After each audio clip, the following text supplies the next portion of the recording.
آ گیا، غیر مسلم تھا، تو کہنے لگا میرے کچھ سوالوں کے جواب میں پر کسی نے دیے نہیں کبھی. تو جب اس نے آ کے بہت بڑا دعویٰ کیا کہ اگر کوئی میرے سوال کا جواب دے تو میں مان جاؤں، تو پھر مسلمانوں نے کہا کہ نہیں، تو نے بڑا ہی دعویٰ کر دیا، تو شے ہی کوئی نہیں. وہاں تو بڑے بڑے مان گئے.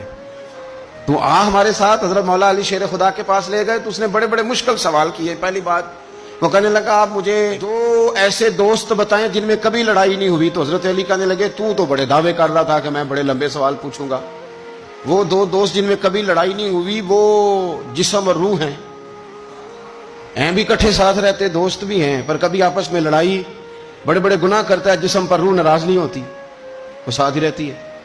اس کی آنکھیں کھل گئیں، اس کو تو کبھی جواب ہی نہیں ملا تھا. کہنے لگا اچھا وہ 2 ایسے دوست پھر بتائیں جن میں کبھی صلح نہیں ہوئی. تو فرمایا وہ موت اور حیات ہیں. جب موت آتی ہے تو پھر زندگی باقی، ان کی صلح نہیں ہو سکتی، اکٹھے رہ ہی نہیں سکتے. اللہ اکبر. وہ کہنے لگا یہ تو کمال ہو گئی. اب وہ ذہن کھل گیا. کہنے لگا جی اور پوچھ لوں؟ فرمایا تیرا ہی دعویٰ تھا 2 پوچھنے، میں تیار ہوں، تو 100 بھی پوچھ. کہنے لگا وہ بی بی جس نے چند لمحوں میں بچہ پیدا کر دیا، فرمایا یہ بھی کوئی مشکل بات ہے؟ وہ حضرت مریم ہے. 1 منٹ میں حاملہ ہوئی تھی، اگلے منٹ میں اللہ تعالیٰ نے انہیں تھوڑی سی تکلیف سے گزارا، اور اگلے منٹ میں حضرت عیسیٰ پیدا ہو گئے. کوئی مشکل بات ہے؟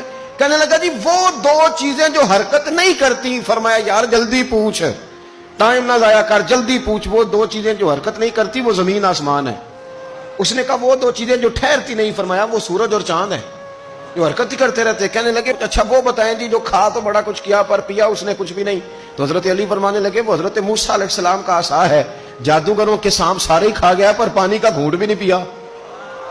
حد ہو گئی. وہ شخص کہتا ہے علی کے جواب نے، مولا علی شیر خدا کے جوابات نے میرے اندر ہجان پیدا کر دیا. میں نے فوراً کہا بتائیں وہ شخص جو کوئی شے نہیں.